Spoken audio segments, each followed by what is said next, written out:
À notre webinaire Ne campez pas sur vos modes de gestion et passez au zéro phyto, qui vise à aborder des pistes pour les gestionnaires de camping pour anticiper l'échéance du 1er juillet, qui vient un petit peu chambouler les modes de pratique pour certains.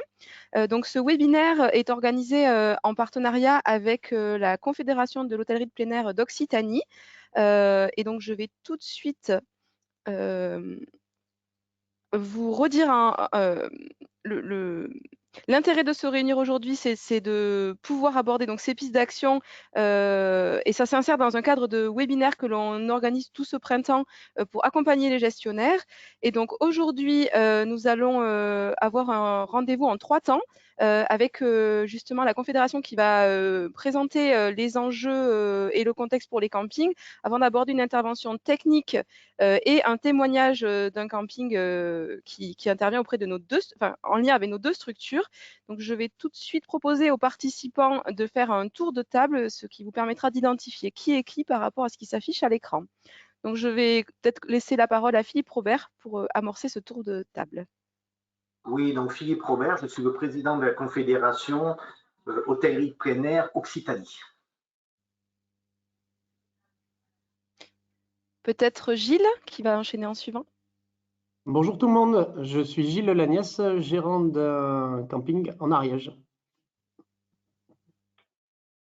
Bonjour, Mathieu Morel, je suis gérant d'un camping à Marseille-en-Plage sur le littoral marseillais, Héroltais. Et puis peut-être l'équipe de la COHPA, on vous laisse vous présenter.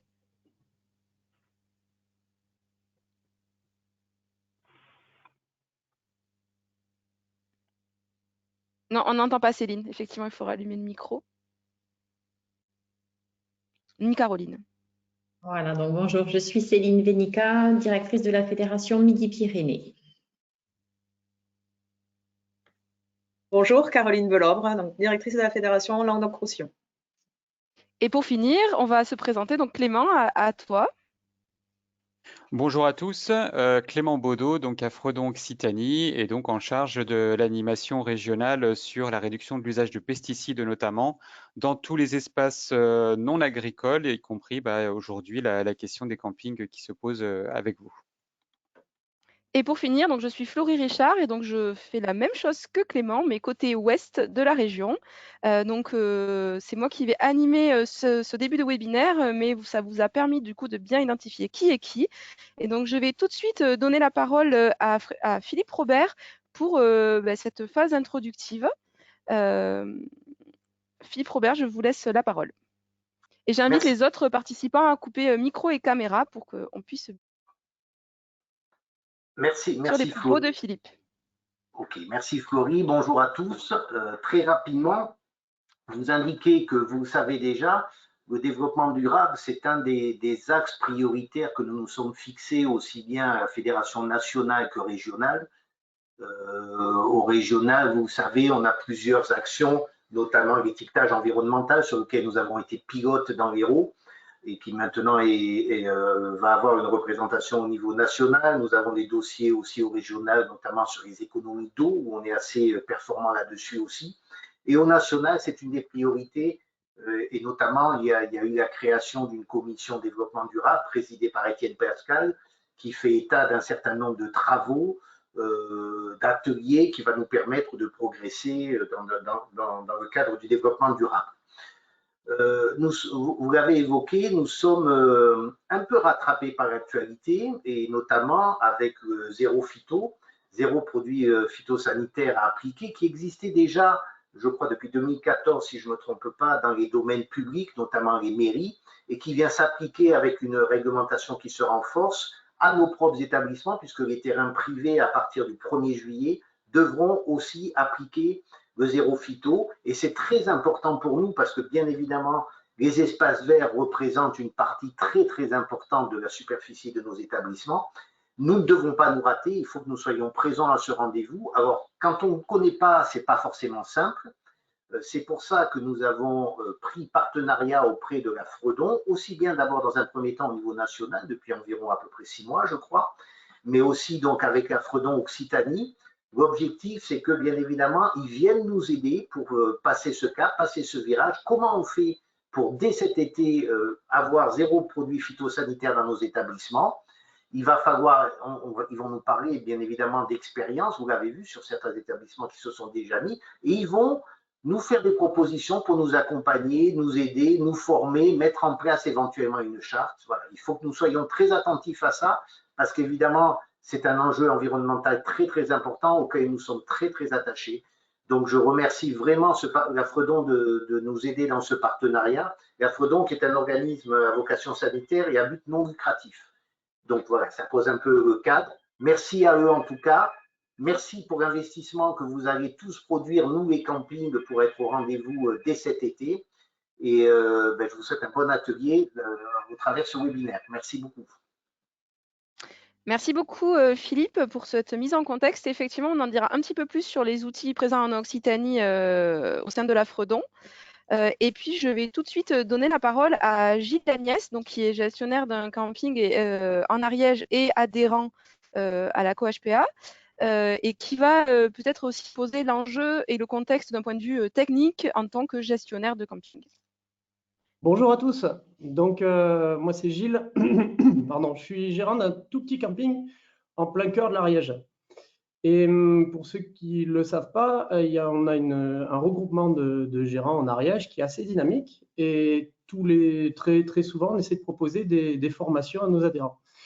Il y a à peu près 6 mois, on a eu des demandes de nos adhérents de faire des formations pour avoir le certificat.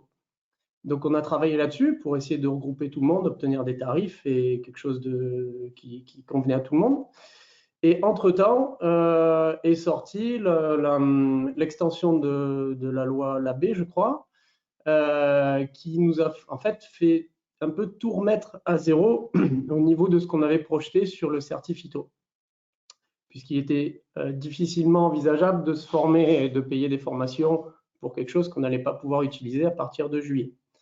Donc, c'est en s'adaptant à ça qu'on a rencontré la Fredon il y a quelques mois, puisqu'on les a rencontrés en février.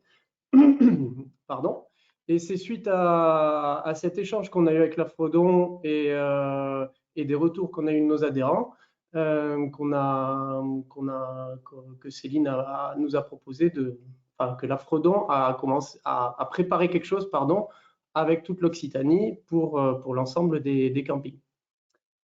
Pour être tout à fait honnête, la première fois qu'on a vu Floride, vous allez voir tout à l'heure, qui travaille à la Fredon, je ne vais pas dire que c'est pas bien passé, mais ça n'a pas été forcément très efficace d'un point de vue concret auprès de nos adhérents.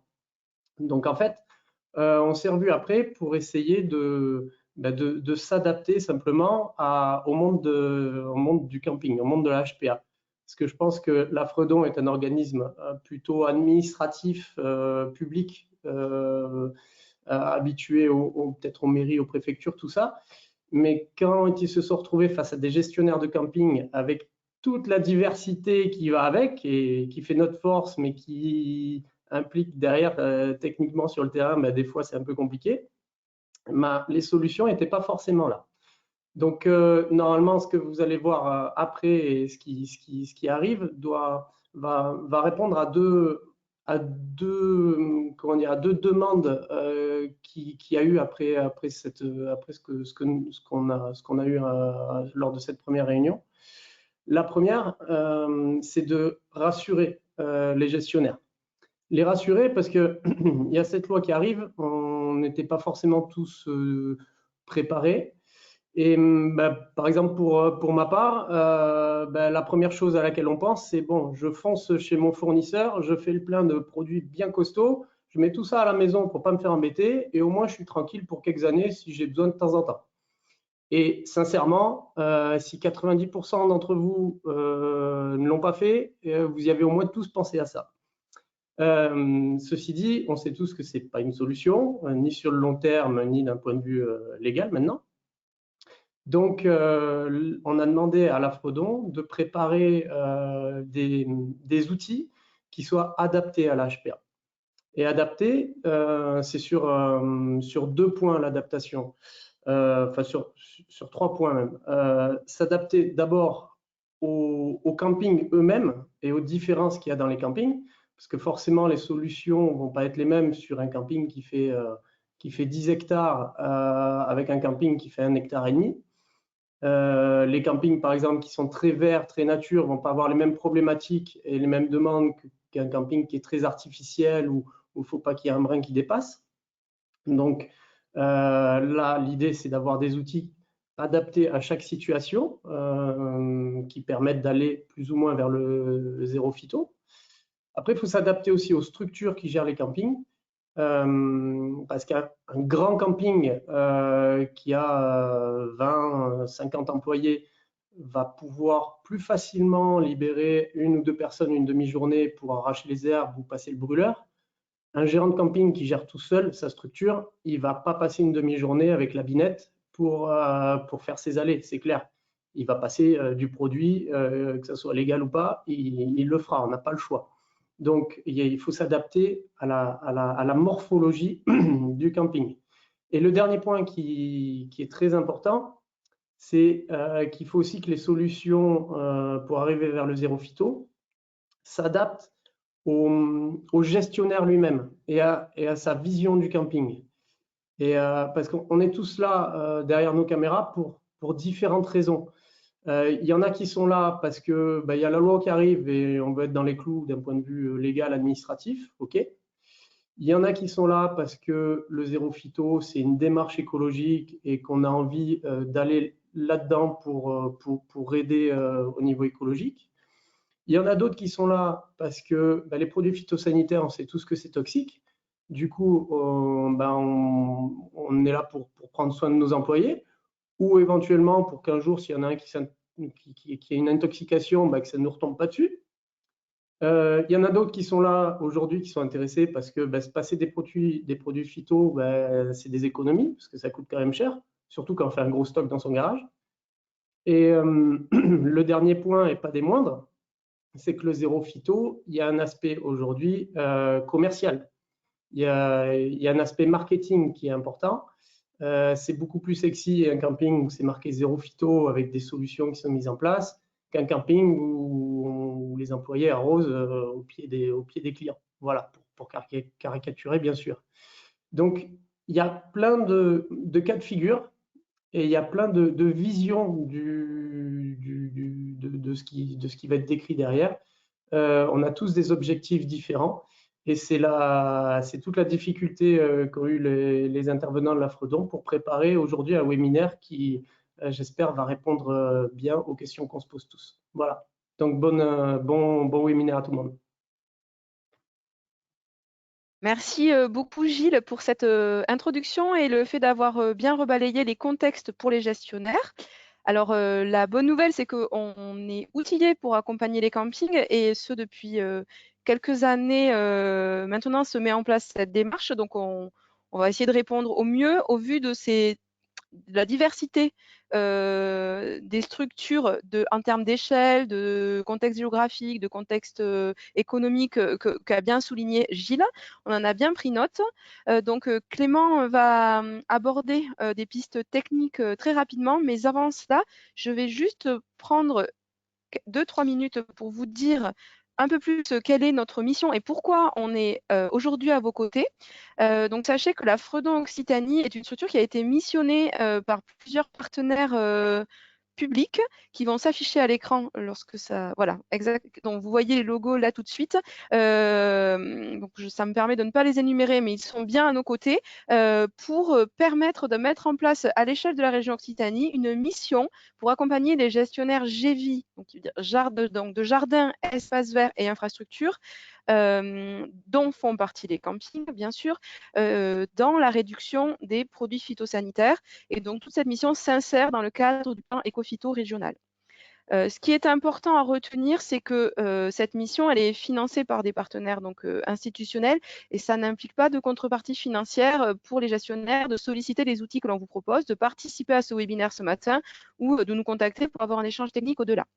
Donc, on est 2 intervenants à l'échelle de la région. Donc, il y a Clément Baudot et moi-même. Vous avez nos coordonnées à l'écran et puis vous pouvez les retrouver par la suite sur notre site et puis dans ce diaporama qu'on vous partagera.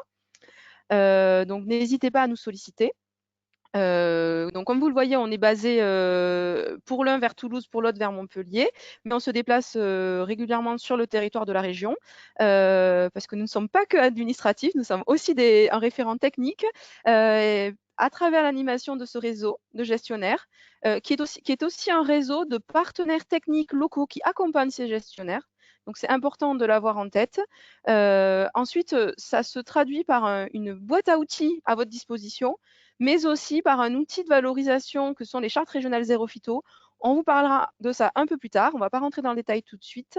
Ce qu'il est important de retenir, c'est surtout que, parce que malgré les attentes exprimées par répondre à toutes vos questions, mais c'est surtout de savoir qu'il y a des outils pour vous accompagner et que vous pourrez désormais savoir à quelle porte toquer pour les identifier et avancer dans vos démarches. Donc, je vais tout de suite passer la main à Clément, qui va toutefois balayer des solutions techniques avec le plus de diversité possible. Mais avant cela, il nous semble important de repréciser un petit peu la réglementation, de quoi on parle quand on parle de produits phyto, qu'est-ce qui est possible, qu'est-ce qui n'est pas possible. Et donc, je laisse la parole à Clément pour ce faire. Merci Florie pour cette introduction et merci à tous pour votre participation et également au réseau de la COHPA pour co-animer ce temps avec vous. Petite digression très technique, si en tant que participant, vous n'avez pas capacité d'intervenir avec vos micros. Par contre, vous avez deux outils sur votre console, soit le chat, soit la partie questions-réponses. N'hésitez pas à réagir, à poser vos questions et on les relayera à l'oral en fin de webinaire. Voilà, ceci étant dit, quand on parle de produits phyto, la loi, etc., de quoi on parle? Donc, c'est des produits phytosanitaires, on appelle ça des pesticides. Le nom officiel, c'est produits phytosanitaires ou produits phytopharmaceutiques. En tout cas, ce sont des produits herbicides, insecticides, fongicides, qui ont une action contre ou pour les plantes, on va dire ça comme ça. Ils peuvent être utilisés eh bien, à la fois effectivement sur des routes, des espaces verts, des arbres, des arbustes, et puis c'est réglementé. On a réédité là assez récemment la plaquette que vous voyez à la gauche de l'écran, où on reprécise effectivement tous les usages autorisés et interdits de ces produits phytosanitaires, compte tenu des évolutions réglementaires, notamment celles qui vont vous concerner à partir du 1er juillet. Florie, tu peux passer à la suivante, s'il te plaît. Ça arrive. Oui, pas de problème. Alors, pour bien saisir en fait comment on s'inscrit, en fait, comme le précisait Florie, notre rôle, c'est d'accompagner des gestionnaires. D'accompagner des gestionnaires au sens large, qu'ils soient publics ou qu'ils soient privés. Et ça, on le fait depuis, pour ma part, depuis une quinzaine d'années. Notre rôle, c'est aussi d'être sur le terrain avec vous et c'est là où on est le plus efficace. Là, effectivement, on est sur un outil, on va dire, de réseau, un outil d'accroche avec ce webinaire. Notre métier avec Florie, c'est d'être sur le terrain avec vous et trouver des solutions sur le terrain parce que chaque espace est différent et chaque gestionnaire est différent. Cette expérience de terrain, ça nous amène à quoi? Se dire, se passer des pesticides sur un camping, c'est pas impossible. Se passer de pesticides sur un camping, c'est pas forcément plus de travail. C'est pas forcément moins qualitatif, c'est pas forcément dégressif sur l'aspect qualité de l'espace.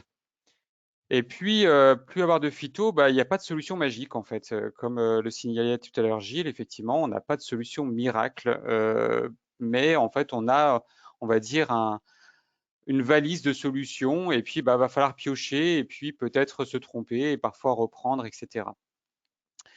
Les avantages, Gilles les a précisés tout à l'heure, mais c'est préserver la santé de votre personnel, préserver la santé de vos clients. C'est aussi un argument commercial aussi de parler de ces éléments-là. Préserver l'environnement, la biodiversité, votre qualité de l'eau, améliorer votre qualité de vie, l'attractivité de la structure.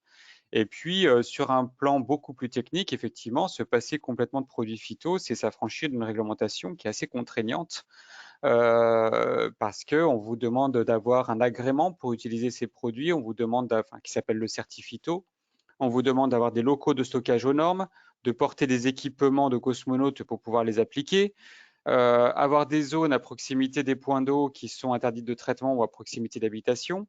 En tout cas, voilà, il y a une réglementation qui, si on l'appliquait à la règle, ce qui n'est pas toujours le cas, mais ma foi, on fait comme on peut aussi. En tout cas, cette réglementation est très contraignante. On a aussi identifié avec vous, avec certains de vos gestionnaires, que c'est aussi une manière de diffuser des pratiques vertueuses. Se passer de produits, végétaliser, avoir une gestion différente de l'espace de loisirs, c'est aussi avoir un outil de diffusion de pratiques vertueuses auprès de votre clientèle. Et puis voilà, c'est une opportunité nouvelle avec des nouveaux espaces à gérer et les gérer différemment. Clément, je t'informe que J'attends tu as la désormais la main diapositive. pour avancer. Voilà, je l'ai mise à s'afficher, mais tu peux avancer toi-même si tu le souhaites. Merci Florie. Je vais essayer d'anticiper le temps de latence dans ce cas. Je suis désolé. C'est pas grave, je vais quand même enchaîner sur la suite. Donc les évolutions réglementaires, on en parlait tout à l'heure depuis de l'introduction. Qu'est-ce que c'est que cette évolution réglementaire? Depuis 2017, il y a une loi qui s'applique pour les collectivités qui s'appelle la loi Labbé. Labbé, pourquoi? Parce que c'est à l'origine d'un sénateur qui s'appelle Joël Labbé qui a proposé une loi visant à interdire l'utilisation des produits phytosanitaires d'origine chimique sur les espaces publics. Cette loi elle est en application depuis 2017 dans nos collectivités notamment. Cette loi, elle envisageait aussi d'interdire l'utilisation auprès des publics non professionnels, donc les jardiniers amateurs. Pareil pour les produits phytosanitaires chimiques. Donc c'est pour ça que le glyphosate, depuis 2017, un jardinier amateur dans son petit jardin ne peut pas acheter du glyphosate pour désherber chez lui. Par contre, il pouvait jusque-là le faire par un professionnel. Ce qui change là, à partir du 1er juillet, effectivement, c'est une extension de cette loi Labbé dans un objectif toujours de préserver les populations de l'utilisation de ces produits chimiques. Et donc, cette extension de la loi, ça élargit l'interdiction dont on vient de parler d'utiliser ces produits phytosanitaires d'origine chimique aux différents lieux fréquentés par le public et à usage collectif. Si on prend concrètement la petite visuel qu'on a là, qui a été élaboré par Planté Cité, on voit que sur un établissement d'hébergement, donc ce qui nous concerne sur les campings, eh bien, on ne peut utiliser sur ces espaces uniquement des produits de biocontrôle, des produits à faible risque ou des produits utilisables en agriculture biologique. Si on a des zones de parcs, de jardins, on va réduire certains produits. Si on a des aires de jeu, il y a d'autres interdictions qui s'appliquent. Si on a des zones d'habitation dans cet espace, qui est le cas dans les campings, on n'utilisera pas les produits, certains produits pour les traitements aériens. Si on est à proximité des points d'eau, pareil, on réduit encore quelques produits, etc.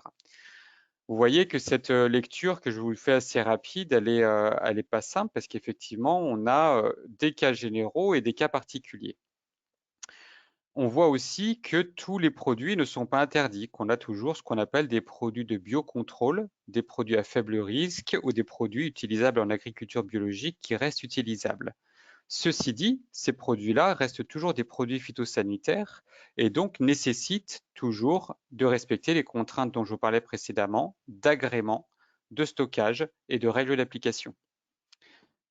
Vous avez quelques liens sur cette diapo en bas à droite pour retrouver, on va dire, tout l'exégèse de cette réglementation. Je ne voulais pas être trop long là-dessus, mais quand même vous donner une petite information.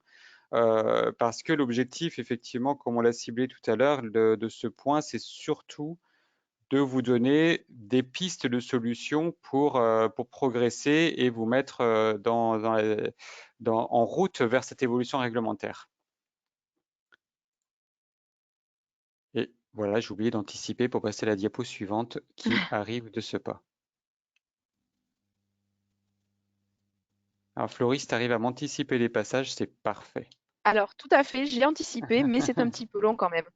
Voilà. J'en ai désolé. Alors, on va Ça passer arrive. tout de suite à la suivante. Alors, quelles sont les différentes pistes pour agir sur nos espaces? Ça permet juste là, le temps que ça charge, de parler de cette première diapo. Effectivement, on a Depuis quelques années, depuis qu'on travaille sur ces sujets-là, on accompagne déjà beaucoup de campings. Certains d'entre vous sont déjà labellisés dans les chartes zéro phyto. Et comme le soulignait Gilles, on a effectivement des espaces qui sont très, très, très hétérogènes, avec des modes de gestion très différents, avec ou sans personnel, 100% locatif ou 100% camping. Voilà, on a des choses très différentes, des choses très nature, des choses très, on va dire, qui s'approchent plus de formes urbaines. En tout cas, l'idée générale, c'est d'avoir une démarche globale qui s'oriente vers ces différents items, à savoir l'information sur la réglementation, on vient d'en parler, savoir aussi diagnostiquer ses usages, savoir pourquoi on désherbe, pourquoi on utilise ce produit, à quoi ça nous sert. Parce qu'on se rend compte sur le terrain, souvent on a des usages d'habitude, on va dire ça comme ça, et remettre en question, on va dire pourquoi on fait ça, c'est intéressant. Avoir un plan de désherbage, on en parlera rapidement, mais c'est éventuellement un outil qui peut être mobilisé. Avoir surtout des niveaux de priorité, avoir des zonages, se dire effectivement qu'est-ce que je veux, à quel endroit, est-ce qu'on veut la même chose de partout sur le camping? C'est pas forcément une évidence. On peut effectivement imaginer des zones plus nature, des zones plus strictes, plus entretenues. On peut aussi varier les plaisirs.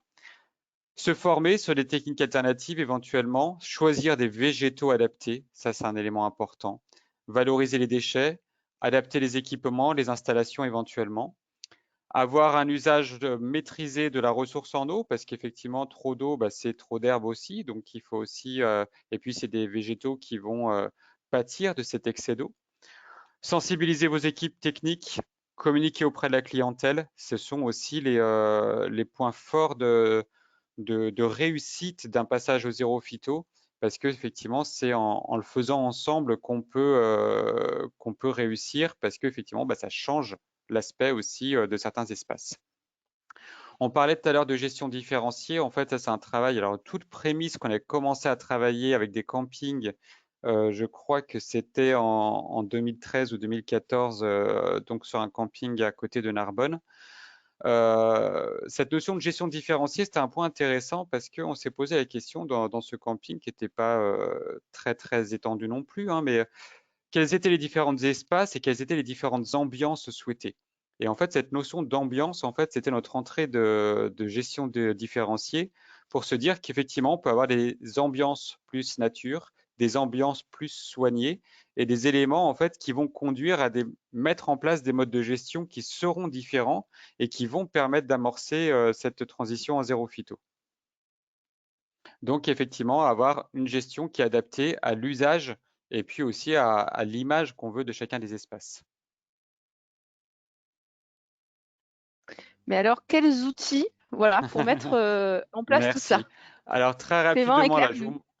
ouais, alors les différents outils pour mettre en place tout ça, on va surtout vous parler d'herbe là dans un premier temps parce que c'est l'essentiel de votre intervention. Vous voyez ici, on a différents types de gammes d'alternatives d'entretien. On a des outils qui permettent de détruire de l'herbe, comme on va dire, comme on le faisait avec du chimique, comme le désherbage thermique, avec de la flamme, de l'air, de l'eau chaude ou plein de choses. Selon l'équipement qu'on va choisir, on a un investissement qui est, on va dire, exponentiel. On va de 300 à 15 000 € selon les machines qui pourraient être choisies. Globalement, c'est des outils qui sont assez maniables et c'est facile d'utilisation. Par contre, effectivement, il y a des risques d'incendie si on utilise la flamme. On peut avoir un nombre de passages qui est très important,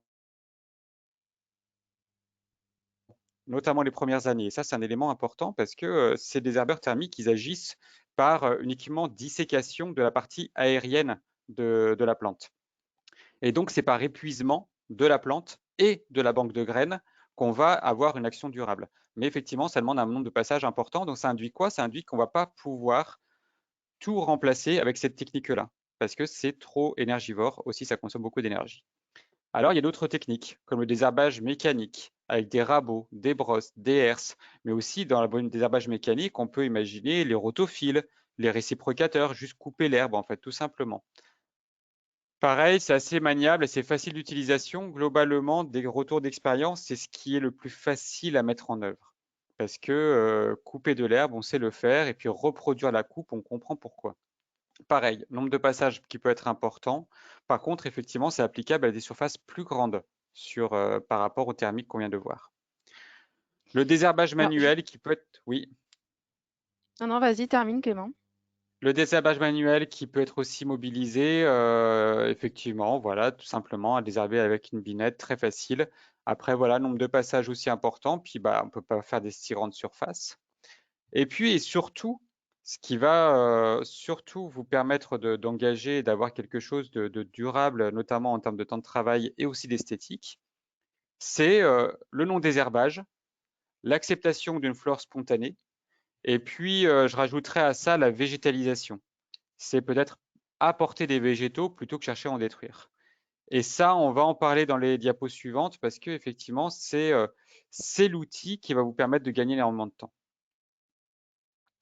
Alors justement, Clément, tu as balayé un petit peu tous ces outils, mais quel outil sur quel type d'espace, puisque c'est ce que les gestionnaires sont peut-être en train de se demander. Donc je te propose de nous en dire un peu plus sur les allées, par exemple, qui sont un point sensible au niveau du désherbage. Ouais. Alors là, vous avez, on va dire, un panel d'allées qu'on peut retrouver sur vos différents établissements. Le premier, une allée qui est imperméabilisée, hein, très nettement. Ce qui est intéressant ici, c'est que, outre l'imperméabilisation de l'allée, qui du coup pose moins de problèmes d'herbe si tant est qu'elle ne soit pas trop dégradée, hein, c'est aussi un point important. Là, le gestionnaire, il a travaillé sur la bordure. Ce qu'on voit sur le fond de l'image, notamment, c'est que derrière la lisse, derrière la barrière bois qui a été installée, enfin, entre la voirie et cette barrière bois, eh ben, il y a eu un travail qui a été fait pour végétaliser devant cette barrière bois et en fait faciliter l'entretien. Et ça, c'est un point important aussi, effectivement, de se dire, bah, plutôt que chercher à se dire comment je vais faire pour que ce soit joli, qu'on n'ait pas d'herbe et que ça fonctionne bien, et ben là, implanter effectivement des vivaces, des rosiers, des lavandes, des sauges diverses et variées, bah, c'est intéressant et ça gagne en esthétique.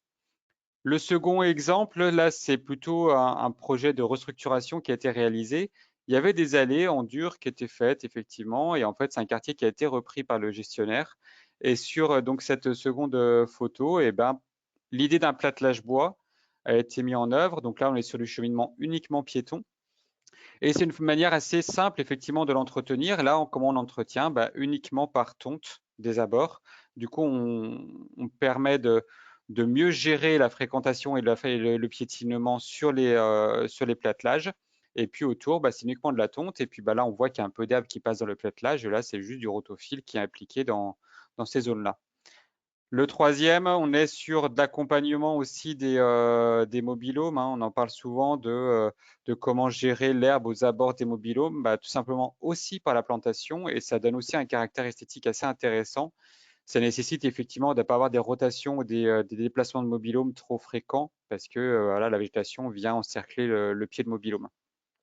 Le dernier, bah, l'allée, ça peut être aussi un espace qu'on laisse végétaliser et qu'on vient tondre au même titre que les abords. On a un aspect, on va dire, plus champêtre, mais qui peut tout à fait être en adéquation avec certains quartiers pour apporter une note effectivement plus naturelle de ces espaces-là. Donc Clément, Oui. un autre enjeu, voilà, un autre espace plutôt complexe à gérer pour les gestionnaires, c'est les aires de jeu et les boulodromes, où voilà, le besoin d'avoir un espace euh, répondant aux enjeux techniques que cela impose, que cela amène en termes d'usage, est important. Est-ce que tu peux nous en dire un peu plus? Ouais, tout à fait. Alors là, vous avez deux photos d'aires de jeu sur la gauche, deux photos de boulodrome sur la droite. Globalement, effectivement, il y a une nécessité, alors soit sécuritaire pour les aires de jeu, soit pratico-pratique, on va dire, pour les boulodromes, d'avoir ces espaces, notamment dénués d'herbe. Sur la gauche, là, vous avez un gestionnaire qui a installé du paillage sur son aire de jeu avec du broyat, tout simplement, qui semblait être homologué. Alors après, je ne suis pas spécialiste de la question, mais ça avait l'air de convenir aussi sur l'homologation de ces aires de jeu. C'est une manière intéressante parce qu'effectivement, bah là, la question de l'herbe, bah, même s'il y a des pousses, elle est plutôt bien appréciée. Et puis après, une fois l'établissement ouvert, on va dire que la fréquentation et le brassage et le jeu des enfants suffit en fait à retirer les herbes. Même stratégie sur la photo du milieu, où là on est sur une zone sablée en fait, où le gestionnaire applique plutôt du désherbage manuel en début de saison et après la fréquentation suffit. La question des boulodromes, elle est un peu plus prégnante pour vous, effectivement, parce que ce sont des espaces qui sont fréquentés assez intensément, mais en fait, avant l'ouverture, qui sont souvent assez massivement enherbés, comme vous le voyez sur la photo de droite. Pour arriver, on va dire, au résultat qu'on a à gauche, il y a deux solutions. C'est avoir beaucoup de joueurs, mais ça, en général, vous l'avez.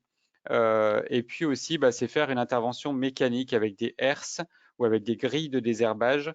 Vous aurez sur notre site quelques photos de ce type d'équipement qui permettent en fait de gratter la surface du boulodrome, si tant est que ça peut être accessible avec un engin, mais en fait ça c'est largement possible. On peut aussi utiliser sur ces espaces-là, sur les boulodromes, des désherbages mécaniques ou du désherbage manuel si on a le temps de travail nécessaire pour le faire, tout en se disant qu'on peut tout à fait se dire qu'on laisse pendant la fermeture de l'établissement l'herbe prendre et puis après venir intervenir pour l'avant-saison. Clément, je te propose peut-être maintenant d'aller sur un autre type d'espace qui aussi peut amener végétalisation et acceptation de l'herbe, c'est les emplacements. Oui. Alors, les emplacements, là, en plus, c'est assez divers selon la configuration de votre site. Là, j'ai pris les emplacements, on va dire, plutôt locatifs sur la partie de gauche. Ça revient à ce que je vous proposais tout à l'heure, effectivement, c'est pour accompagner au mieux ces emplacements et puis s'affranchir des contraintes. La principale contrainte, c'est le pied des bâtis, c'est le pied du mobil-home, c'est la végétalisation.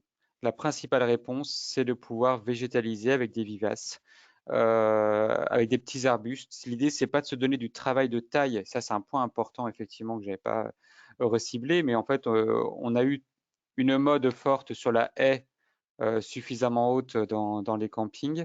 L'idée, c'est pas de faire de la haie en plus parce que vous avez assez de boulot avec ça. Par contre, de travailler sur des vivaces basses comme on peut les voir avec des romarins, avec des sauges, avec des goras, avec des lavandes, des rosiers, ce genre de choses. Là, c'est intéressant parce que vous n'avez qu'une passe de taille à faire qui peut se faire en fin de saison, après floraison. Vous avez des floraisons en plus qui sont assez intéressantes et donc qui vous permettent d'avoir à réduire aussi le temps de travail sur la gestion de ces pieds d'équipement et ce pied d'espace locatif. Sur les Clément, je me espaces, permets de compléter en disant que l'idée n'est pas non plus de ramener du travail d'arrosage supplémentaire, puisqu'on est aussi dans un contexte d'économie d'eau. Donc, le choix des végétaux, et ceux notamment qu'a cité Clément, sont plutôt des espèces qui ne demandent pas d'eau et qui sont plutôt résistantes à ce besoin. oui, tout à fait.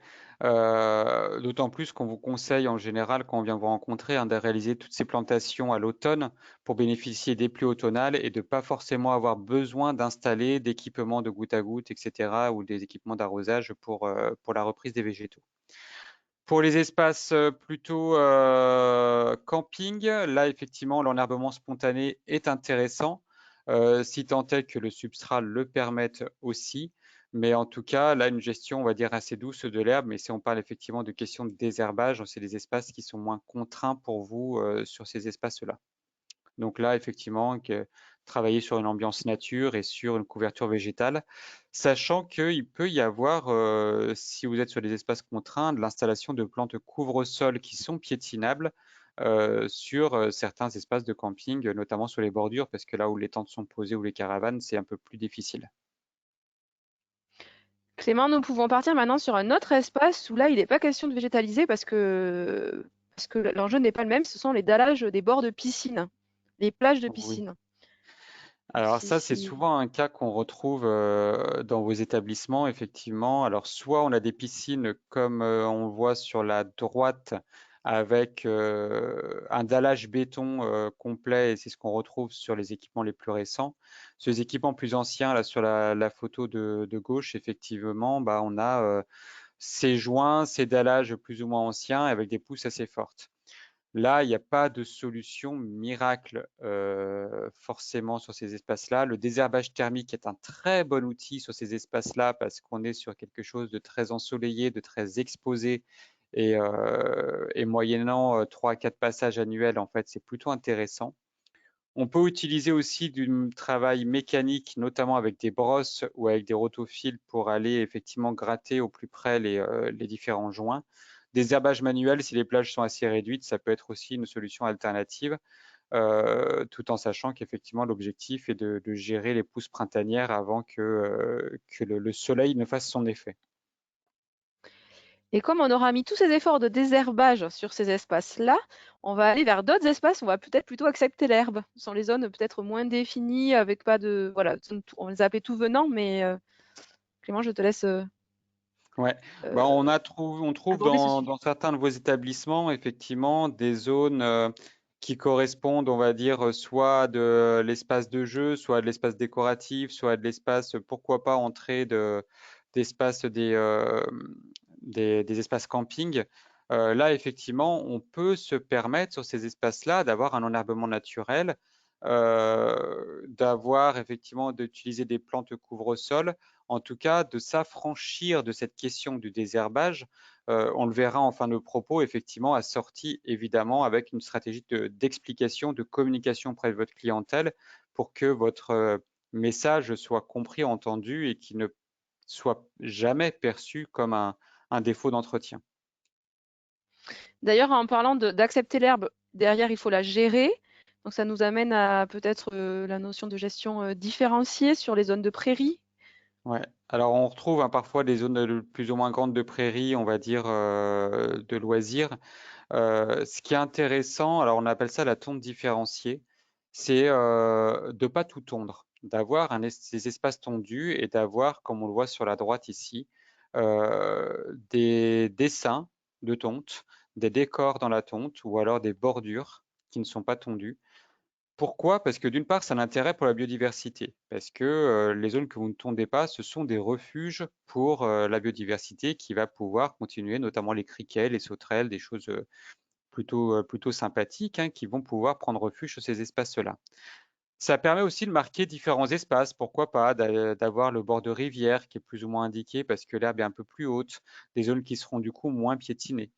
Ça permet enfin pour le coup, tu as été vite fleuri.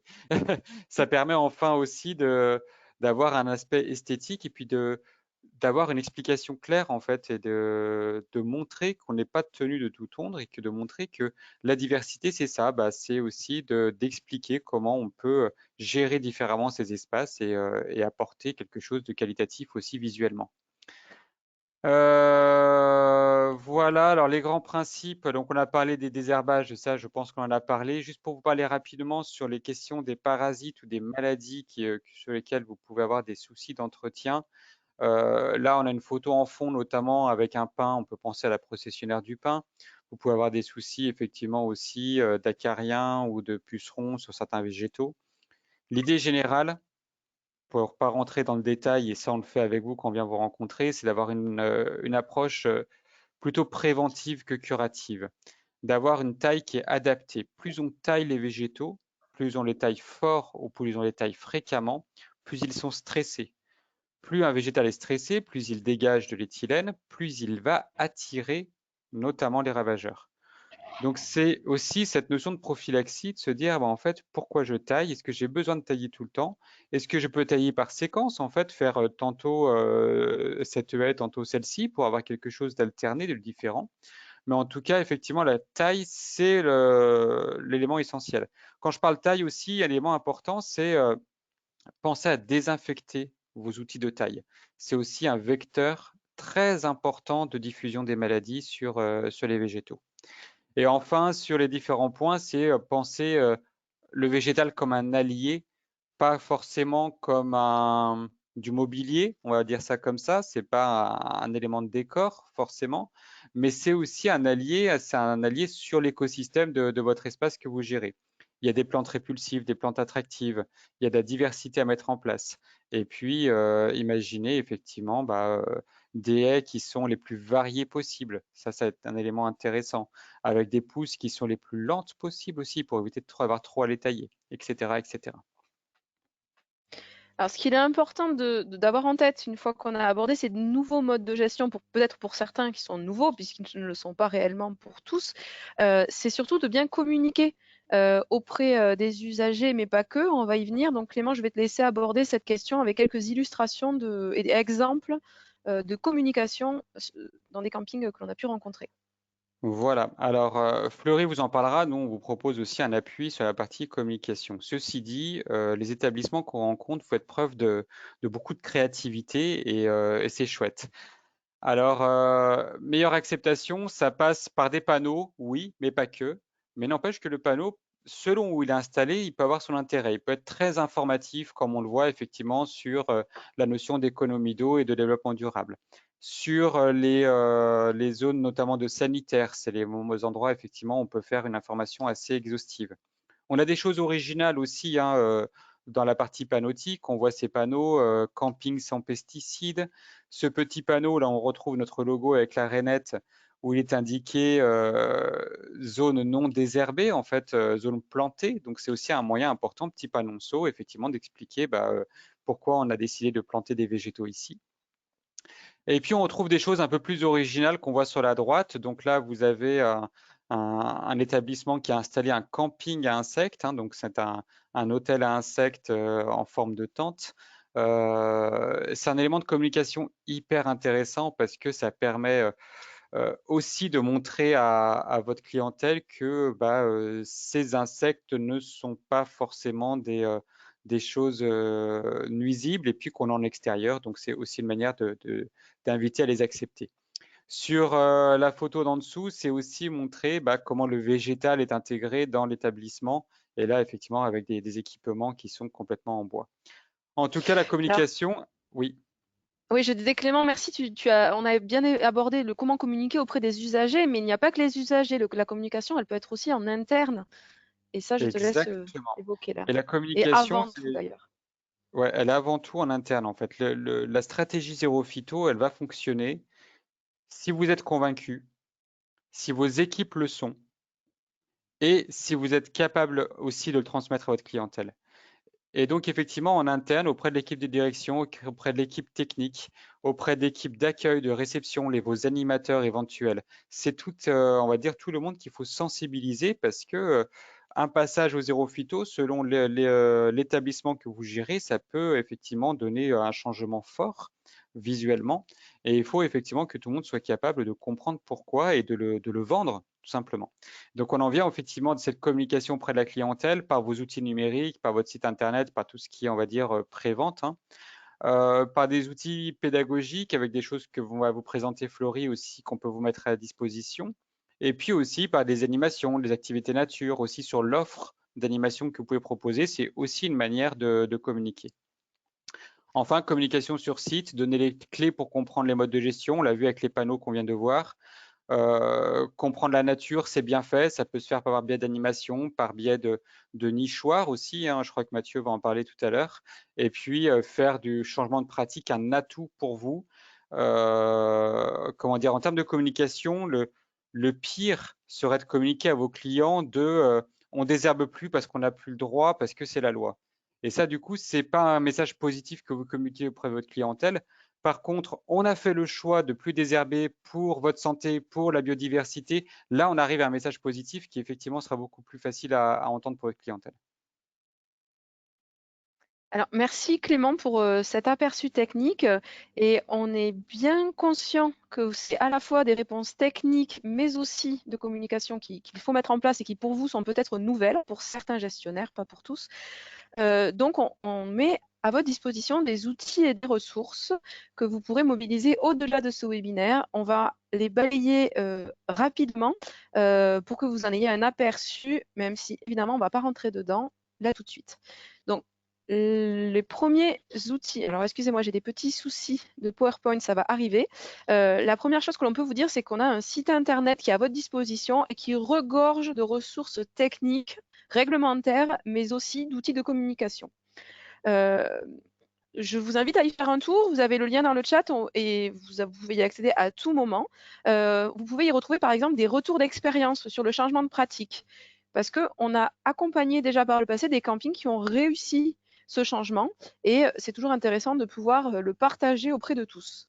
Bientôt, nous allons construire une page spécifique sur le changement de pratique à votre attention. On essaiera de la mettre en ligne très rapidement pour que vous puissiez vous en saisir plus facilement. Ensuite, on a une lettre d'information, à peu près trimestrielle. Donc ça ne va pas vous envahir votre boîte mail, mais pour autant, vous serez régulièrement informé avec à la fois des astuces techniques, à la fois des appels à projets, à la fois l'actualité, les événements que vous pouvez mobiliser, qu'ils soient...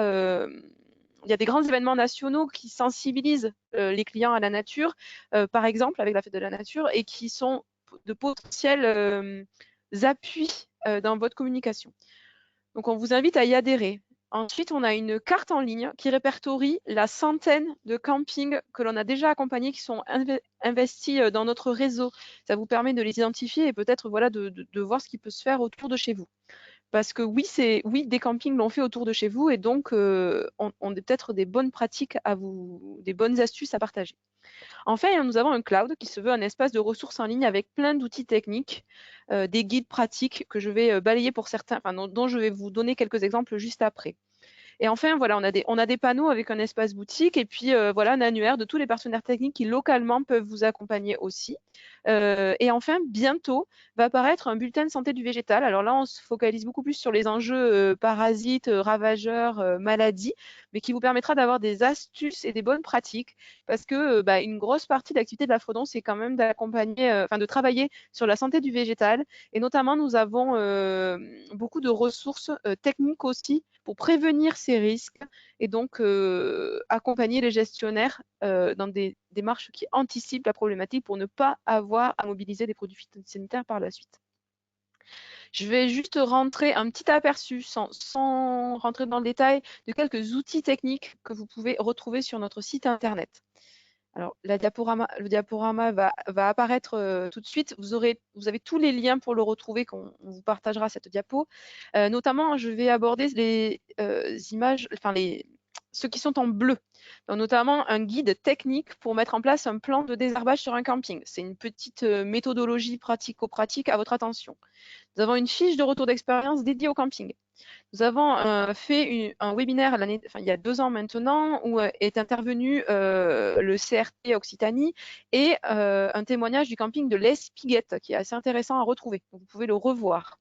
Et enfin, les outils qui sont en vert, ce sont des outils techniques qui balayent d'autres thématiques qui viennent recouper l'approche du zéro phyto, puisque par exemple les déchets verts peuvent être une ressource. Un déchet peut devenir par exemple un paillage. Donc nous avons un guide technique fait par Fredon France avec Valtom sur la question des déchets verts, avec à la fois des outils pour le gestionnaire, mais aussi pour vos clients peut-être. Nous avons aussi des guides qui croisent l'enjeu biodiversité, des guides sur l'insertion paysagère, puisque ça peut être, comme le disait Clément tout à l'heure, la végétalisation, un vrai outil à vos côtés. Et donc, on peut se poser tout un tas de questions plus larges qui vous permettent d'accompagner cette démarche. On ne va pas rentrer là-dedans tout de suite, mais c'est pour avoir ce petit aperçu. Ensuite, on a créé des outils de communication. Par exemple, je le montre à l'écran, un petit marque-page à l'attention des campings qui sont adhérents de notre charte, qu'ils peuvent retrouver pour sensibiliser les habitants, ou les clients qui sont en vacances et qui peut-être sont en train de lire des bouquins devant leur tente.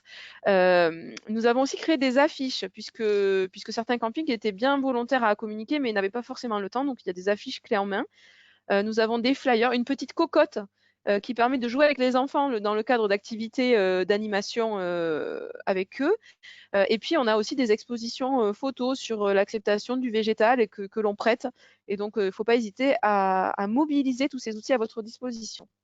Enfin, le dernier outil de valorisation de cet engagement, c'est les chartes régionales zéro phyto.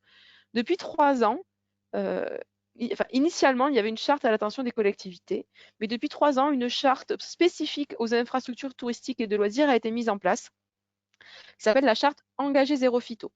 Donc, on en est désormais cette année, une fois que nous aurons validé les nouveaux adhérents de l'année 2021, nous aurons près de 600 gestionnaires investis dans ces chartes en Occitanie.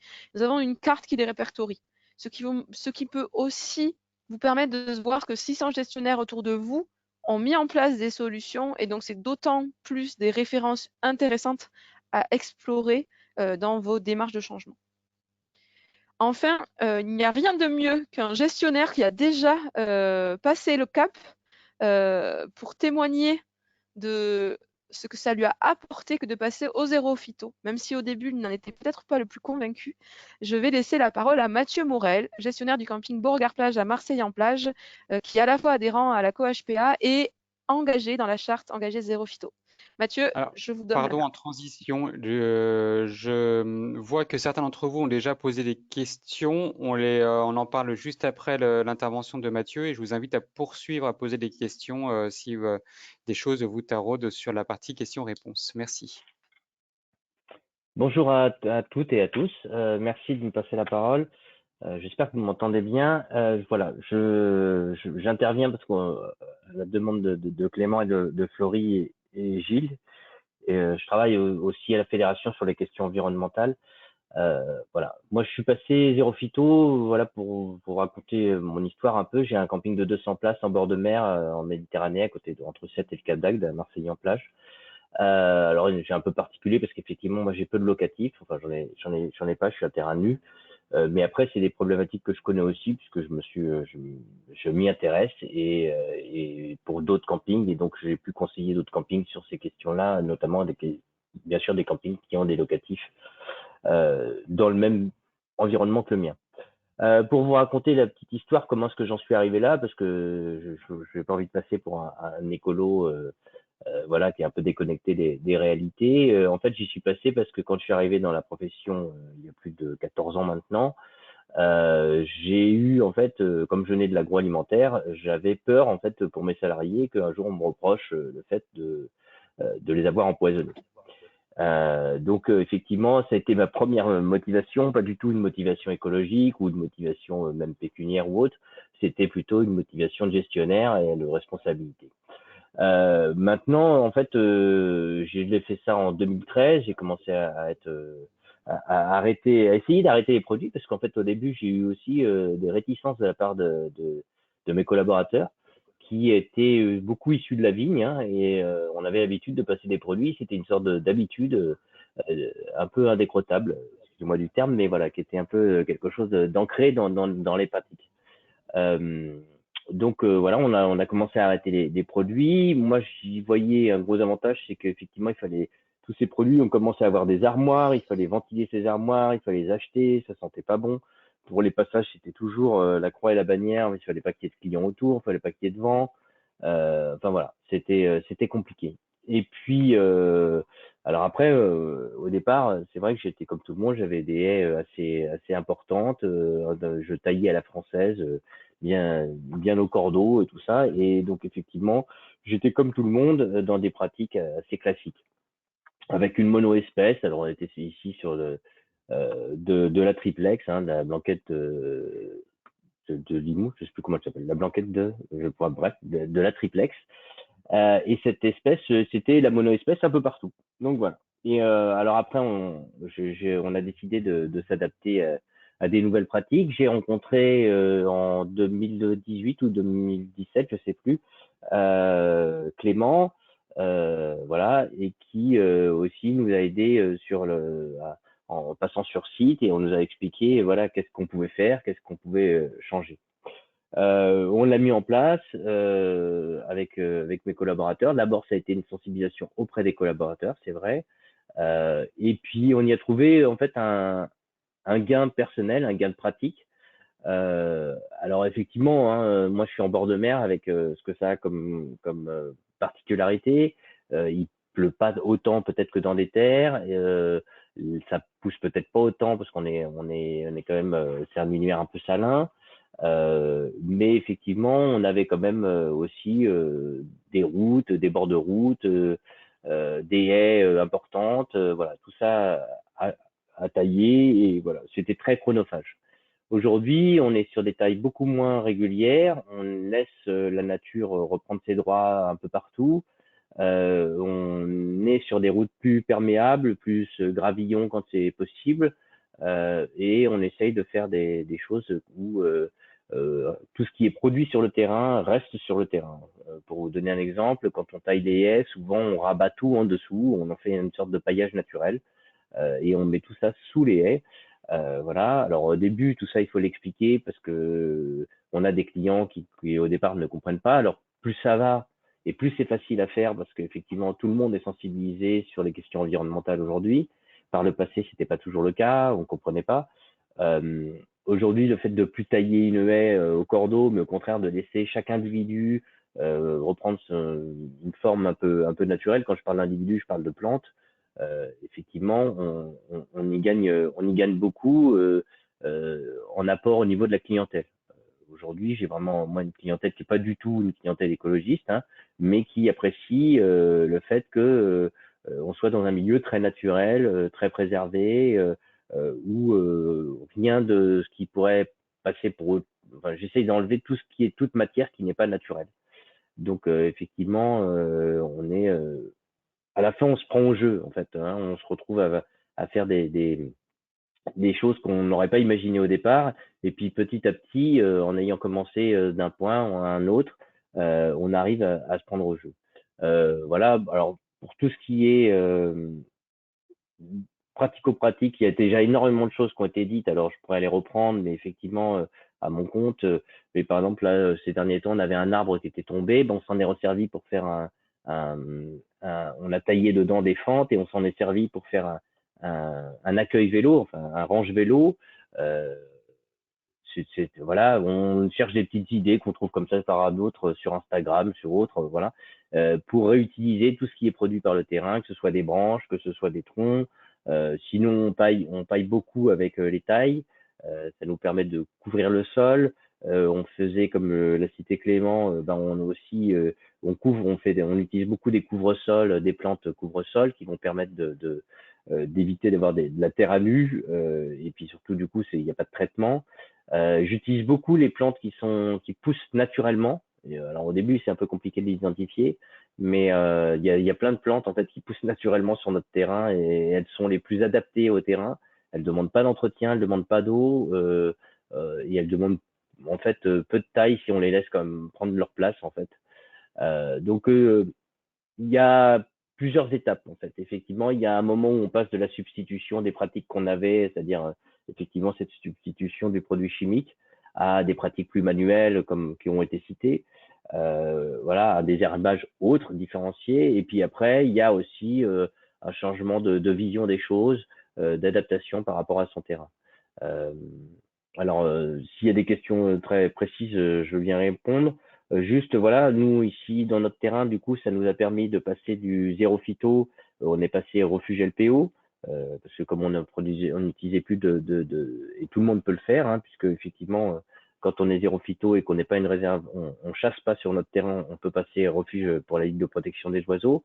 Du coup, bah, on en a profité pour faire une étude de notre faune. On en a profité pour mettre effectivement des nichoirs ou des nourrissoirs à oiseaux. On a mis des choses pour les hérissons, on a mis voilà. Mais tout ça, ça prend pas beaucoup de temps, c'est assez marrant et ça vous donne en plus une très bonne image auprès de la clientèle qui apprécie, bien entendu. Faut pas oublier qu'au départ, l'ADN, quand même, le terrain, c'est des terrains de nature, hein, c'est pas voilà. Et quand on pense à l'image du paradis qu'on peut tous avoir en tête, bah, c'est pas un parterre bitumé ou un parterre goudronné, hein, c'est plutôt une luxuriance d'une forêt avec beaucoup de végétation et une faune importante.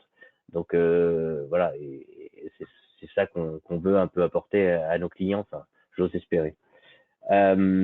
Voilà, donc bien entendu, ce qui est très important, c'est la sensibilisation auprès des clients. Vous voyez par exemple l'affiche sur le côté qu'on a mis en place en attendant votre arrivée.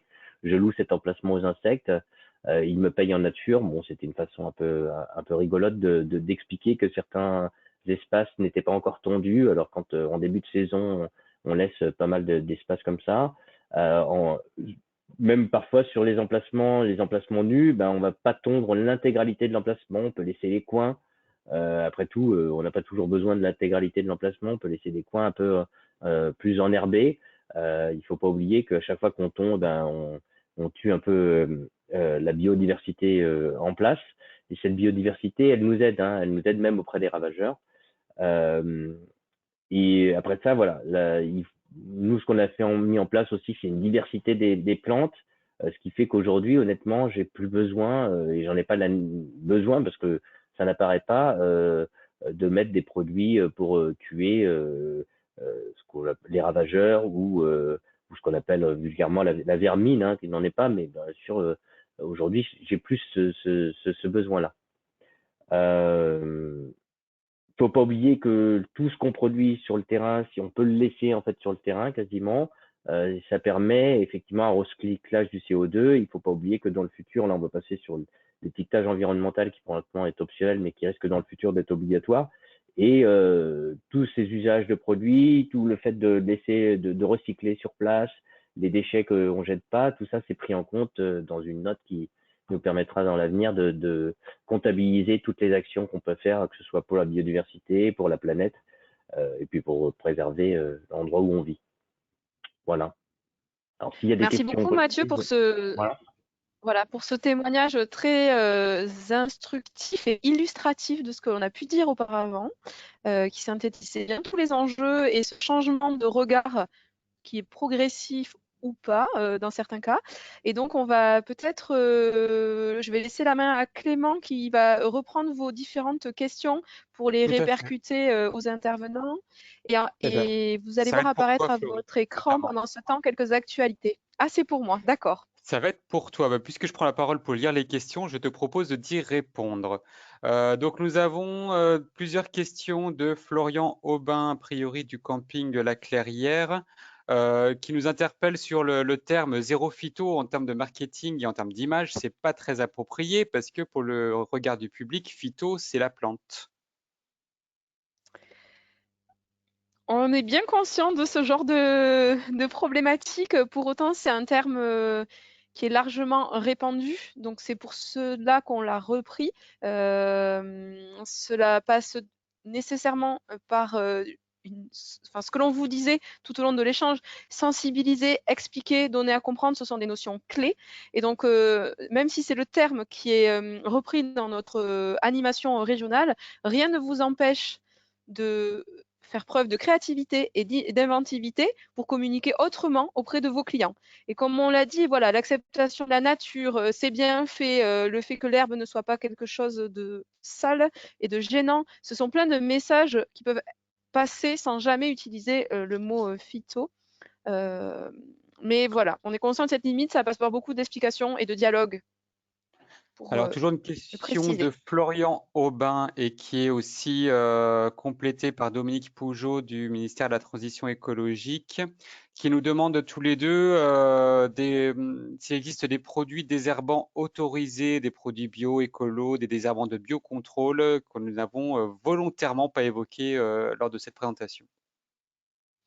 Il en existe et d'ailleurs Clément a évoqué dans la partie où on abordait la réglementation des ressources disponibles et des listes des produits encore mobilisables. Donc on vous invite à les consulter. On les a volontairement pas cités puisqu'on est convaincu que cela passe par plein d'autres solutions que de résoudre les problématiques de désherbage, sachant que malgré les listes des produits compatibles avec la loi Labbé, il faut bien avoir en tête la multitude d'autres aspects réglementaires à concilier avec ces produits, comme a évoqué Clément, la proximité à un cours d'eau, la proximité à des habitations, les aires de jeu, et puis encore, bien sûr, tout ce qui concerne l'agrément certificato, le stockage, les règles d'application, etc. La réglementation est extrêmement vaste. Il y a donc une synthèse réglementaire faite par Plantécité qu'on vous a également mis en lien et une plaquette que nous venons de mettre à jour qui vous permettra d'y voir plus clair. C'est tellement complexe qu'on ne peut pas le résumer en quelques mots ici.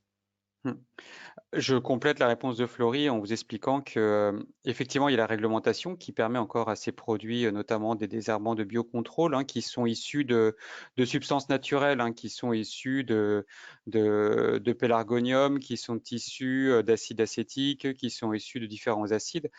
En fait, si vous voulez, au-delà de la réglementation, il y a aussi le plan éco-phyto qui chapeaute un peu notre mission avec Florie, qui est un plan national et qui se donne pour objectif de tendre vers un zéro phyto complet sur les espaces fréquentés par le public. Et c'est ce mandat-là en fait qu'on a. C'est pas du militantisme, c'est aussi en accord avec nos financeurs régionaux. Et effectivement, on a fait le choix collectif en région Occitanie on va dire de pas forcément vous conseiller ces désherbants-là. Après, s'il faut qu'on en dise deux mots, effectivement, c'est des désherbants qui restent autorisés, donc avec tout ce qui est comme disait Florie, des éléments de précaution à prendre vis-à-vis de la réglementation. Après, en termes d'efficacité, ils sont bien moins efficaces que ce que vous avez pu connaître avec du glyphosate, par exemple. On est sur une efficacité foliaire qui va s'approcher du dispositif que je vous expliquais avec les désherbeurs thermiques. Donc, en termes de rythme de passage, etc., on est sur des choses assez analogues. Et puis, on va peut-être se référer. Voilà, j'allais demander à Mathieu de réagir parce qu'il a très bien expliqué tout à l'heure son changement graduel d'approche. Ouais, parce que moi, c'était un vrai plaisir que d'avoir jeté cette armoire avec les produits dedans et que honnêtement, voilà, au début, j'ai fait comme tout le monde, hein, je suis passé sur de l'acide, j'avais même pris de l'eau de mer puisque j'avais l'eau de mer en face, hein, donc ça faisait du sel, ça me permettait de désherber. Mais honnêtement, c'était vraiment moi, je l'ai vu comme une sorte de libération que de plus avoir de produits chez moi, de plus avoir à m'en occuper, de plus avoir à dire à mes gars, allez-y, passez du produit. J'avais vraiment l'impression que voilà, même je le faisais avec eux pour me dire tiens, je vais pas le faire tout, je vais pas leur affliger ça. Non, c'était vraiment un vrai plaisir que d'avoir et donc si c'est pour le substituer par un autre produit, parce que honnêtement, hein, même l'acide acétique, on appelle ça vinaigre blanc, mais en fait, ça reste un vinaigre qui est pas fait naturellement. Hein, c'est pas le vinaigre de vin comme on peut le penser. Hein, c'est un vinaigre chimique. Et puis c'est pas super quoi. C'est pas beaucoup mieux en concentration. C'est même pas bien du tout quoi. Et honnêtement, à la fin, on est tellement content de plus rien avoir, d'être libéré de ça. C'est un poids en fait. Euh, et puis c'est au total en fait tous ces changements, toutes ces mutations là, je suis sur le zéro déchet, sur d'autres choses. En fait, à la fin, ça devient un jeu, mais ça devient fun en fait. Il faut pas le penser comme une sorte de contrainte, mais il faut le penser comme un truc où on avance et puis en plus la clientèle est tellement réceptive, elle vous renvoie tellement un satisfecit par rapport à tout ça parce qu'elle s'y retrouve. Voilà, d'une manière générale, il faut vraiment le voir comme un plus, c'est pas comme quelque chose d'une contrainte supplémentaire, un énième règlement qu'on vient nous imposer. Au contraire, en fait, c'est un peu comme quand on fumait dans les tabacs ou dans les restaurants au début, on se disait mon Dieu, c'est pas possible, on va pas pouvoir. Enfin, je parle pour moi, j'ai 50 ans, donc c'était une autre génération. Mais aujourd'hui, on n'irait plus dans un restaurant ou un tabac ou un lieu où c'est enfumé comme c'était avant, quoi. On n'y penserait même pas. Donc, c'est une vraie libération. Voilà. Merci. Un petit mot quand même complémentaire sur ce qu'a dit Mathieu. Attention à la réglementation concernant les substances de base, le sel, le vinaigre, tout n'est pas dans le champ du possible d'un point de vue réglementaire. Donc, on vous invite à vous reporter aux documents évoqués précédemment. Pardon, j'avance un peu, histoire que tout le monde ait pu aussi avoir des réponses à ces questions. Juste réaction de Léo Perrault du SMETA qui travaille sur la ressource en eau sur une partie du territoire héroltais qui précise que ces produits, même bio, finiront un jour ou l'autre dans l'eau que nous buvons. Donc, c'est bien aussi d'avoir une démarche proactive. Autre question plus liée aux techniques proposées. Donc, Florian Aubin, toujours du camping précédent, nous demande d'ajouter aux solutions alternatives l'éco-pâturage. Et c'est intéressant parce que moi, je n'ai pas d'exemple effectivement de camping qui l'utilise. Et si c'est le cas chez vous, je pense qu'on est preneur d'un retour d'expérience aussi. Effectivement, moi, pour ma part, j'ai rencontré un camping lotois qui pratiquait l'éco-pâturage. Donc, effectivement, vous avez tout à fait raison. On a oublié de le mettre dans notre champ des possibles. C'est une très bonne initiative qui permet d'être aussi un outil de sensibilisation vis-à-vis du public. Hein. Ça rentre vraiment dans ce champ des possibles d'approche globale qui permet d'accompagner votre démarche. Philippe Simoneau du camping La Bergerie nous demande si les solutions que nous proposons sont intégrables, comprises et acceptées dans les procédures de classement des établissements en termes de conformité, l'entretien des allées, des espaces verts, etc. Alors, c'est une question tout à fait pertinente. Pardon, Mathieu, oui, je te laisse répondre peut-être. Oui, normalement, c'est le cas. Enfin, c'est vrai que dans Atout France, il y a une notion effectivement de nettoyage et autres. Mais enfin, moi, je me suis fait reclasser dernièrement, honnêtement. Voilà, mais effectivement, voilà, je comprends la question, mais aujourd'hui, oui, il faut changer sa façon de voir les choses. C'est vrai que ça peut être compliqué. Mais oui, c'est le cas. Hein, ça fait partie dans Atout France. Je sais qu'il y a sur les étoiles, il est fait mention du nettoyage des allées et des bordures. mais voilà. Mais on dit pas qu'il faut plus les nettoyer, on dit qu'il faut les nettoyer autrement. C'est très juste ce que souligne Mathieu, c'est que il y a une notion de changement de regard. Est-ce que avoir de l'herbe, c'est ne pas nettoyer? Est-ce que l'herbe est réellement sale? C'est aussi une question à se poser. Et donc, quand on vient revégétaliser un bord d'allée, on n'est pas du tout sur quelque chose de pas nettoyé, on est sur autre chose. Donc ça, c'est un premier point. Ensuite, en complément, bien sûr, il faut tenir compte des normes et réglementations propres à chaque espace. On pense notamment aux dalles de piscine, aux aires de jeu, où il y a des aspects spécifiques à prendre en compte. Donc, tout dépend bien sûr aussi le type de lieu. Je pense aussi, quand je vous présentais de végétaliser les tours de mobil-home, évidemment, il y a des éléments liés au risque incendie, aux bouteilles de gaz qui peuvent être présentes. Les éléments qui étaient végétalisés n'étaient pas à proximité des équipements, on va dire, à risque incendie aussi. Enfin, effectivement, c'est des points de vigilance à prendre en compte également. Et puis végétaliser, c'est pas forcément en hauteur, comme l'a dit Clément, c'est aussi des couvre-sols. Et les couvre-sols peuvent ne pas venir, on va dire, en volume dans vos bords d'allées pour concilier d'autres enjeux. Donc il y a plein de réponses. Le végétal a la palette végétale est très large. Donc ça demande après d'évoquer les problématiques au cas par cas, camping par camping. Alors ensuite, j'ai Florence Sourger qui nous demande si la charte zéro phyto s'adresse aussi à un camping municipal. Réponse rapide. Oui. Merci. Et enfin, des questions un peu plus Oui, techniques. Oui. Nous avons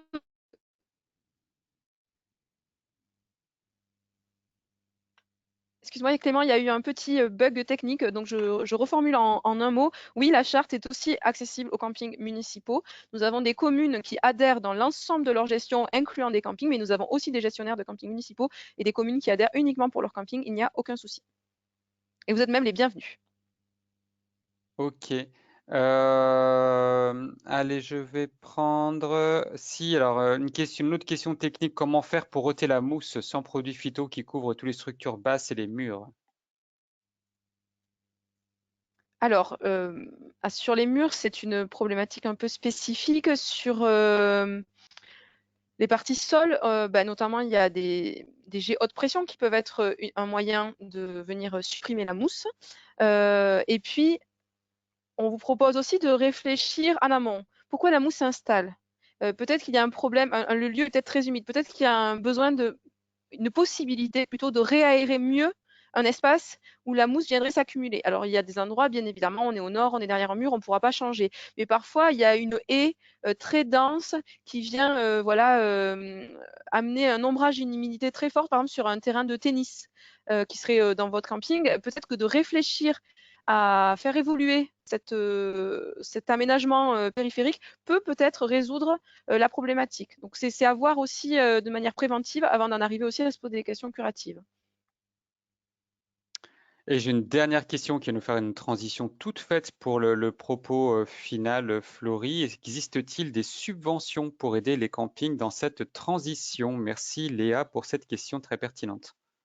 Tout à fait. Alors, c'est pour ça qu'on a fait ce petit récap de fin de présentation avec l'actualité du moment.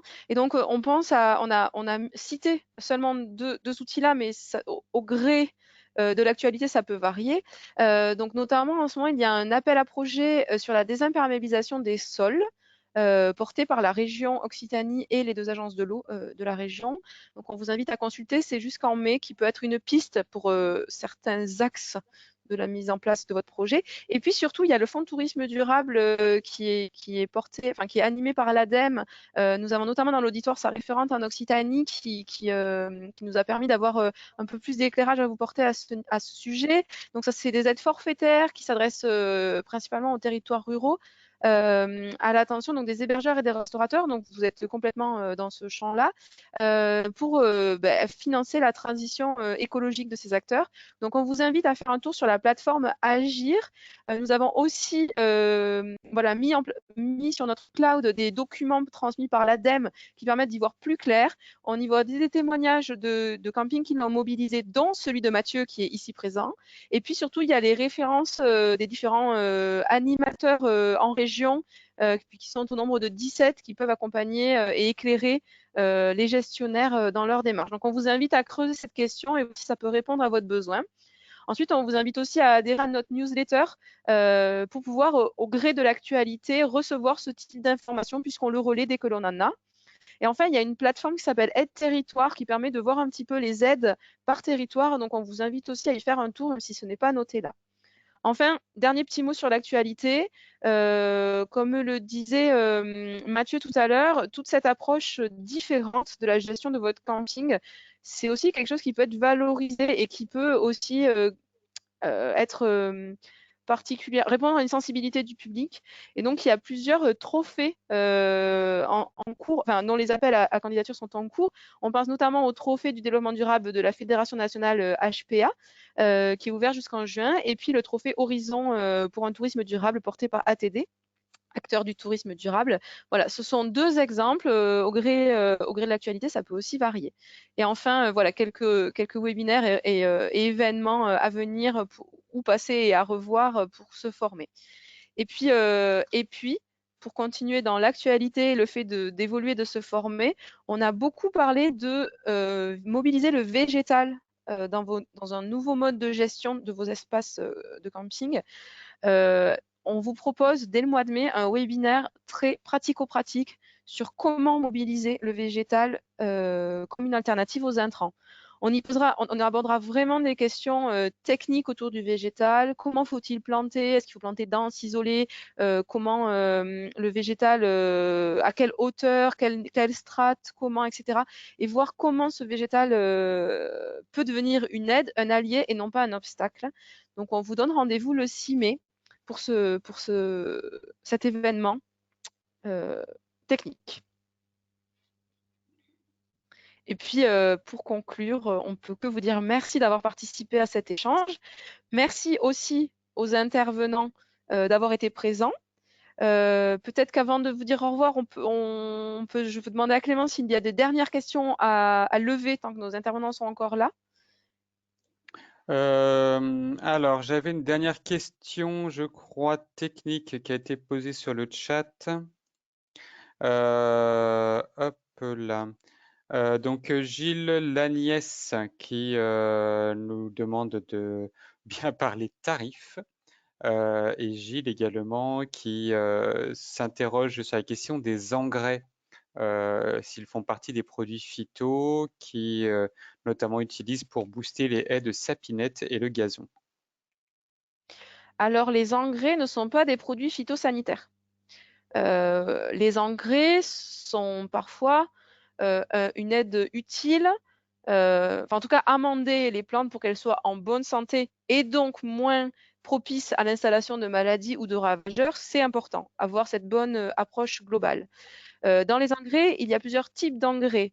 Alors nous, on n'est pas spécialiste des engrais parce que voilà, c'est pas notre champ d'action, donc on essaie de vous aiguiller au mieux, mais on peut aussi voilà, avoir une approche qui tend vers aller de plus en plus vers des engrais organiques et ne pas négliger ce que vos déchets verts peuvent vous proposer comme ressource pour amender aussi votre végétal.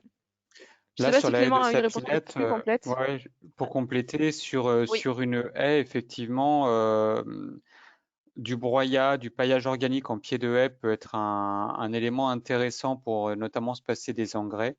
Parce que, enfin, pourquoi c'est intéressant aussi de travailler sur ce compartiment-là? En fait, ces engrais, si c'est des engrais chimiques, ça peut être très, très, très facilement lessivable et en fait avoir un impact fort sur les ressources en eau.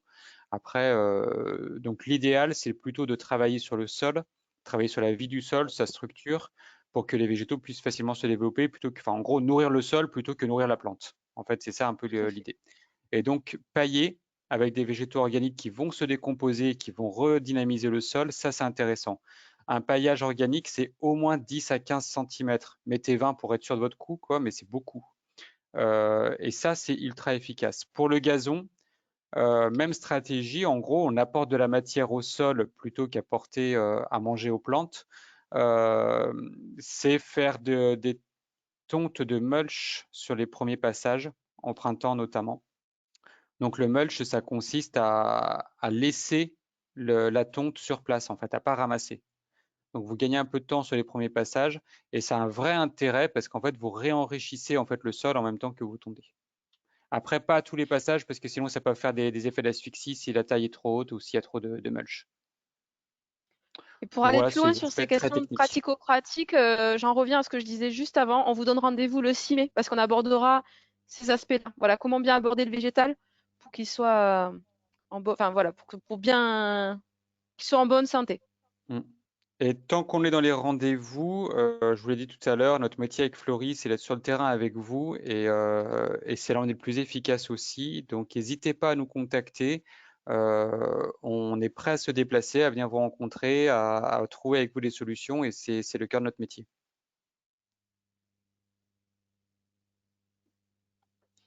Voilà, j'ai rajouté toutes les caméras des intervenants pour vous remercier aussi. Remercier aussi les participants pour leur présence, leurs questions pertinentes. Et puis, rendez-vous au 6 mai alors. Merci à tous. Merci. Merci.